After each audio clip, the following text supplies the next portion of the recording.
Wolf Rider, Part 2. On the way back to the apartment, Andy biked past the school ball field. When he saw a pickup game in progress and Paul at bat, he stopped. Paul spotted him. "Come on and play!" he called. "Don't have my glove," said Andy. "You can use mine." "Or mine," someone else said. "Come on," Paul called again. Andy propped his bike against the batting cage and with a borrowed mitt on his hand, took the field. Paul's first hit, a sharp chopper to the left, drove thoughts of Nina out of Andy's mind. "Hi," his father called from the kitchen when Andy came in. "Get your work done?" "I was playing ball," Andy answered, then dumped his books in his room before coming back to set the table. His father said, "You'll never guess what happened to me today." "What?" "Guess." Andy caught something different in his father's voice and looked over at him. Dr. Zadinsky was grinning broadly. "I don't know," Andy said. "I've got a date." "What do you mean?" His father's look of pleasure faded. "A date," he repeated. "Me. I'm going out with someone on Friday." "You mean a woman?" "Well, she's not exactly a poodle." "No kidding. Who?" "Remember yesterday? I met this woman." Andy tried to recall, but couldn't. "She called me, suggested we go to a movie." "She called you just like that? Hey, new age. Not bad, huh?" His father was grinning broadly again. It pleased Andy to see him cheerful. He smiled, too. "What's her name?" "Peggy. Peggy Anderson. She's in the special ed department." "Great." "Actually," his father said, "I'm nervous. Been a long time since I went on a date." "Ever get nervous when you date?" "We don't date." "Right, and I'm too old to hang out at the mall."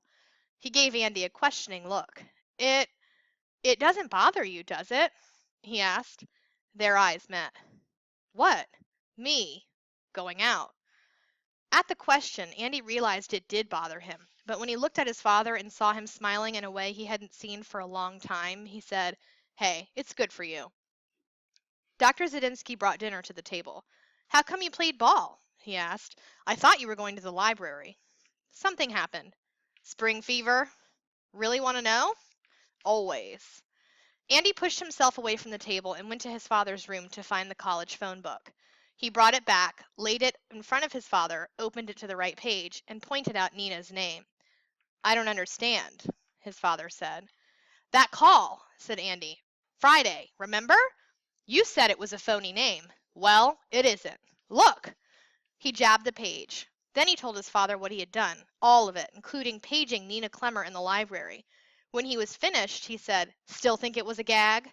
"Yes, and I don't think it was so great using the library's emergency system like that." "Dad, he described her just the way she is. And he said he killed her. That's more than a joke, isn't it? I mean, shouldn't she know what's going on?" His father shook his head. "You gave the police a full report. Twice. They can decide what to do." "She said they didn't tell her." "So what? It's most likely what the cops said. Nothing, which is why they didn't. Eat your dinner before it gets cold." "It's not wrong, is it, to tell someone she's in danger?" "Andy, it's you who thinks she's in danger. I mean, she's probably used to that kind of thing. You said she was pretty." "Are you serious?" "Look, you asked for my advice. The cops are pros. They know what to do. You don't. Some sick guy, you haven't the foggiest notion who gets off on—" The phone rang, making them both jump. It was one of Dr. Zadinsky's colleagues. Andy waited for him to hang up so they could finish the conversation, but when the call stretched on with no break in sight, Andy finished eating, cleaned up, and went into his room. By then, he had decided his father really didn't want to talk about it, and there was homework to do. Later that night, his father came into Andy's room. "What's a good place to eat out?" he asked. "For what?" "My date." "The lobster place?" said Andy, suggesting the fanciest restaurant he knew. "Good idea. Night, kid. See you in the morning." "Dad?" "What's that?" "Maybe the police just forgot to check the college about Nina Clemmer." His father gave him a blank look. "The call," Andy reminded him. "Andy, 3 things. Leave it alone, forget it, and get some sleep. It's late." Andy undressed slowly for bed, as always flinging his dirty clothes toward the hamper in the closet and missing. He thought about his father's date and wondered if he would marry the woman. What was her name? He pushed the thought aside. After all, his father had only just met her. He thought about Nina Clemmer. Perhaps the police didn't call the college because, like his father until Andy told him the truth, they didn't believe she was real. Andy got into bed, deciding he'd feel better if he let the police know what he'd discovered. After all, he reminded himself, the police told him he had done the right thing when he called the first time. Why not a second time? When school was over on Tuesday, Andy and Paul left the building together. Paul said, "You hear? They announced baseball tryouts for next week. You're going out for it, aren't you?" "I might," Andy said, although he knew he would. "Mr. Howells thinks you're good." "How do you know?" "He was talking to a bunch of us guys about how he hoped you would come out for the team. He mentioned you." "He did?" Andy said, pleased. "Tony was there," Paul said. "Ask him. You'd be crazy not to try out." "Probably will," Andy said, keeping cool but wondering which position Mr. Howells wanted him to play. In the bright sunlight, buses were taking on students. Kids were milling about, shouting, laughing, reluctant to leave. "Hey," Paul said, "let's play this afternoon. We can get some guys. Hey, Brad," he said, grabbing a boy who was passing. "Want to play ball?" "Sure, when?" "At the field. Tell the others." Brad went off. Andy looked at his watch. "How long are you going to play?" "I don't know. Till around 5. Why?" "Got something to do first," Andy said. "Then I'll come over." The Madison Municipal Building, 3/4 of a mile from the school, housed most of the town offices, including the police department. At the entrance to the police section, a white-haired policeman was sitting behind a desk marked "Information." "Help you, kid?" he said as Andy approached. Andy explained. "I need to speak to someone." "A complaint? A fine? A license?" "I found out something else about a crime I reported." The policeman's eyebrows went up. "A crime you committed?" "I reported it," Andy said again. "May I talk to someone in charge?" "I'm talking to you," the policeman said. All the same, he reached for his desk phone and dialed a number. "Front desk here," he said. "Kid here wants to talk to someone about a crime he says he reported. Says he has more information. Maybe you can see him for a few minutes, okay?" "Officer Dorfman," the policeman told Andy, holding out a card. "Room 65. Through those doors. Show that pass." The young policeman behind the desk in room 65 looked up. "Are you Officer Dorfman?" Andy asked. "That's me," said the policeman and waved Andy toward a seat. "Want to give me your name?" Andy sat down. "Andy," he said. "Andy Zadinsky." "Okay, Andy, what can I do for you?" Andy told his story, while from time to time Dorfman took notes. "I thought you might not have checked the college," Andy concluded. "I mean, this guy, whoever he is, must be watching her. I think she should be warned." Dorfman said nothing. Instead, he studied Andy silently, then tilted his swivel chair back, one shoe against the top edge of his desk, hands behind his desk. "Okay," he said at last. "Basically, you did the right thing by calling us when the guy called you. I wish everyone was as responsible." Andy was glad he'd come.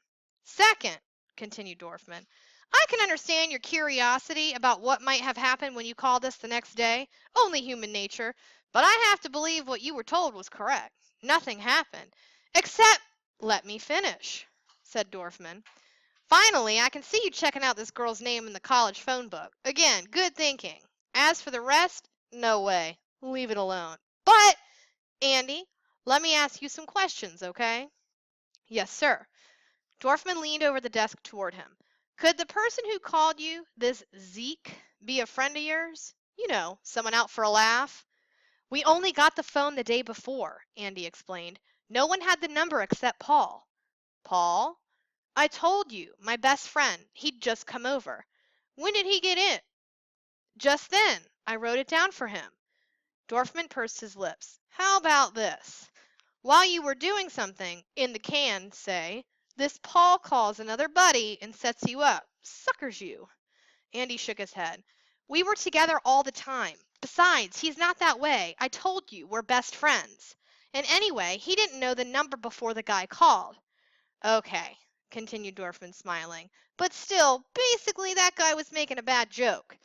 "But he described her," said Andy. "Exactly. Which means he's been watching her. It has to be real." "Andy, listen up. Is she dead?" "No." "Then what he said wasn't real, was it?" Andy blushed but persisted. Aren't you even going to warn her? He said. Dorfman picked up a pencil and tapped it against a fingernail a few times. Andy, he said, I assume the Madison Police Department has taken care of the matter properly. I know, but Dorfman gave a forced smile. Tell you what I do. As soon as you leave, I'll check this out and make sure everything that should have been done was done. Fair enough? Will you tell her? Andy asked. And me? Dorfman shook his head. You've done your part. Leave the rest to us. Andy sat there not knowing what to do or say to convince Dorfman to be serious. The call was about killing. After a moment, the policeman said, That's it, my friend. I've got work to do. Thanks for coming. Reluctantly, Andy got up and started to go. Just as he reached the door, Dorfman stopped him. Andy turned back. Andy, did anyone other than you, actually hear this guy? No, Andy said, puzzled by the question. So you're the only proof we've got that he called? Well, yes. Let me ask you, you ever see or hear about this girl before? You said she was a looker. I don't understand. Andy, said Dorfman, this isn't some joke of yours, is it? A way to meet the girl, impress her, get on her good side, something like that? Andy was shocked. Oh, no, I'm not. Dorfman cut him off. Okay, pal, he said, sounding amused. Just checking out all the possibilities. He waved Andy away. As Andy went home, he decided not to tell his father what happened at the police station. He was in no mood to hear, I told you so, or be reminded of his father's advice to forget it. Once he got to the apartment, he remembered about playing ball with Paul and the other guys. But by then it was too late, and in any case, he'd lost his energy. As far as Andy was concerned, the afternoon had been a waste. And by Wednesday morning, he'd made up his mind to trash the whole business. His father was right. There was nothing he could do about Nina Clemmer. The police could handle it. He was going to trust them. That afternoon he played ball. When practice was over, he felt his swing was getting into a decent groove. It was his fielding he had to work on, learning to keep his head down, his eyes on the ball when it came right at him. He tended to duck back off. The only way was to charge every shot, take command. Coach Howells had told him that again and again the year before. It was still true. Good afternoon, Andy. I'm glad we found you, Mrs. Baskin said when he entered the school counselor's office. We need to talk, you and I.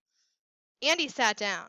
That morning, he had been given a message that she wanted to see him 8th period. He had no idea why.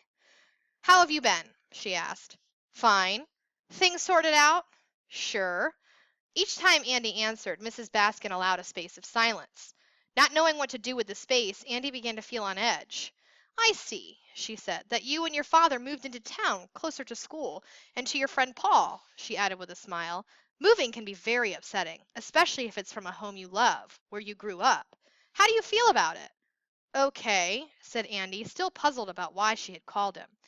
Mrs. Baskin opened a folder that lay on her desk, read the top page, then put it aside. Andy, she said, her eyes steadily on him, I received a call from the town police, an Officer Dorfman. Andy sat bolt upright. Dorfman? He wanted to know something about your background. I gathered you were involved in, what shall I say, an obscene phone call? The guy called me, Andy cried. Tell me, suggested Mrs. Baskin. Exasperated, Andy explained about the call as well as his efforts to get someone to warn Nina. That's why I went to the police, he said. I was trying to help her. He didn't believe me, did he? He dropped back against the chair. Mrs. Baskin said, Andy, do you know the story about the boy who cried wolf? Remember, a sheep herder, a boy like you, was very lonely and wanted some company, people to pay attention to him. So he called for help when no wolf was there. People came running, but they found nothing. Then, when a wolf truly did come and the boy cried out for help, no one came, and the sheep and the boy perished. It's not like that, Andy told her. Andy, she said softly, just about a year ago your mother was killed. What's that have to do with it? Remember we talked about what you were feeling then, about the future? Andy nodded, looked away. When these sad, tragic, painful anniversaries occur, it's normal and reasonable that a person thinks about what happened. He begins to live through those awful moments again, to do things. I didn't do anything, Andy insisted. You did speak to that college student. You went to the police. That's something. I'm worried about her. But if the call was a joke, it was real, Andy cried.